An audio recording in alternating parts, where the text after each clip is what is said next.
En el nombre del Padre, del Hijo y del Espíritu Santo. Amén. Hermanos, hermanas, muy buenos días. Bienvenidos, bienvenidas a esta meditación sabatina. En este segundo sábado de la Cuaresma, la liturgia de la palabra nos presenta una famosísima y muchas veces tan mal entendida parábola del Hijo Pródigo. La historia parece plantear un asunto jurídico y afectivo. Trata, en su primer episodio, de la repartición de una herencia. Las herencias y los incidentes de su partición tienen por atractivo el mismo elemento que causa su fatalidad. Las recibimos como consecuencia del trabajo, la moderación y la disciplina de otra persona, quien ha tenido que fallecer para que los vivos recibamos los bienes que tal persona dejó al morir. Así, la misma razón que justifica el interés de un heredero es la que también justifica el interés medido o desmedido de los demás coherederos. En temas de herencias, las pretensiones de todos los herederos descansan en la pura liberalidad de quien murió o de las normas jurídicas que regulan la distribución de los bienes hereditarios. La fuerza de la gratuidad perturba y cierra las puertas de algunas mentes y de algunos corazones. La ceguera del espíritu impide apreciar que en nuestras vidas todo es gratuidad, pues todo lo que tenemos proviene de Dios. Ciertamente podemos realizar algún esfuerzo y podemos aportar algo a la fortuna, poca o mucha, que podamos manejar. Pero detrás de la generosidad de quien nos regala algún bien o nos hace algún favor, siempre encontraremos el rostro y el corazón de Dios. El hijo que se quedó con el padre abandonado por el pródigo no pudo darse cuenta de que él también había recibido su herencia. Dice el texto de Lucas: el menor de ellos dijo al padre: Padre, dame la parte de los bienes que me corresponde, como si en realidad tuviera derecho a pedir algo, como si en realidad alguno de esos bienes le perteneciera. Y él, el padre, les repartió la hacienda. Queda claro, pues, que el padre les repartió los bienes a quien los pidió y a quien no los pidió. En nuestra relación con Dios, esto puede causarnos alguna confusión. Podemos llegar a pensar que ante una dificultad no hemos recibido nada de Dios porque no le pedimos nada. Y peor aún, puede ocurrir que porque no le hayamos pedido nada a Dios y no estemos esperando nada de Dios, no nos demos cuenta de que lo hemos recibido sin pedirlo. El hermano del pródigo no se dio cuenta de que él también había recibido la herencia que no había pedido. Por eso le ocurrió algo peor que al pródigo. Con toda la experiencia negativa del pródigo, a este hermano que se quedó con el padre, lo que le ocurrió fue peor. El pródigo tuvo la oportunidad de ser virtuoso y de utilizar con prudencia los bienes que recibió. Pero los celos de su hermano, su inconformidad y la dureza de su juicio contra el mismo padre le impidieron sentirse dueño de todo lo que había recibido.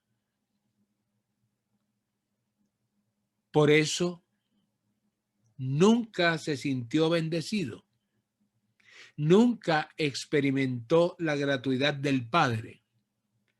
Nunca disfrutó de la generosidad de quien le había dado todo y sin que él lo pidiera. Es verdad que el hijo pródigo vivía un mundo de mentira, esa fiesta, ese derroche, esa visión tan desenfadada y tan despreocupada del mundo no son la realidad. Pero lo que le ocurrió a este hermano fue peor, porque nunca se dio cuenta de su realidad. Vivía tan inconsciente o más que su hermano. A nosotros también nos ocurre de vez en cuando la misma desgracia. Generamos quejas y pleitos contra Dios sin darnos cuenta de que lo que demandamos ya lo tenemos.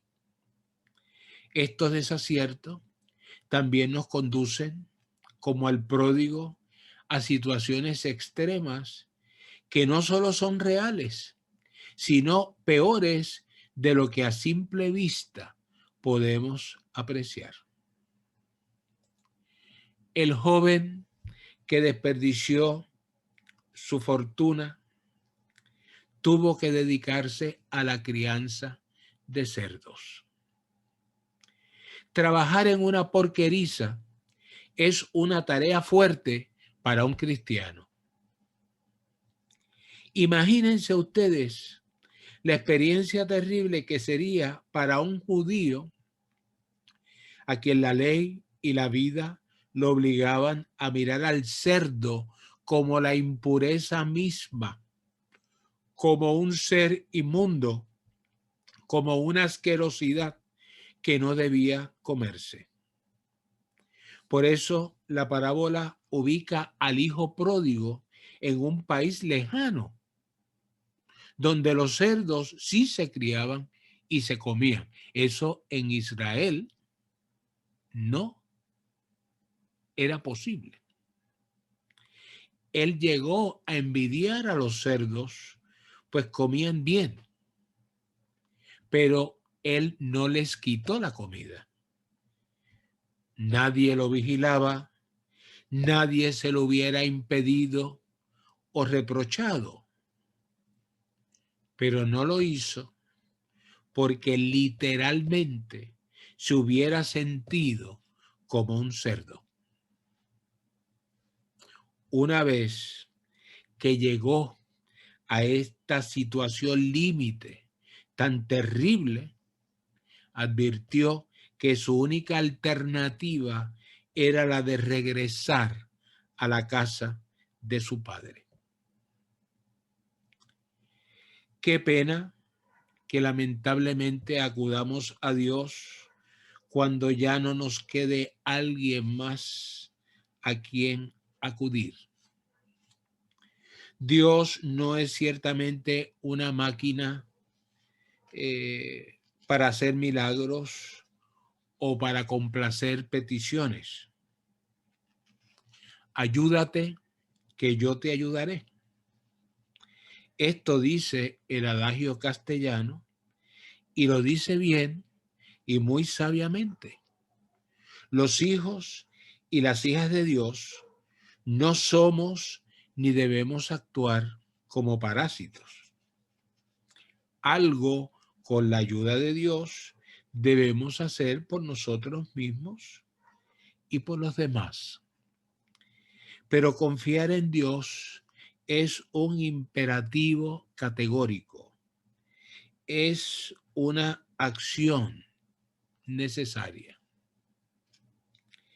Dice el sabio en el libro de los Proverbios: confía en el Señor de todo corazón y no te fíes de tu inteligencia.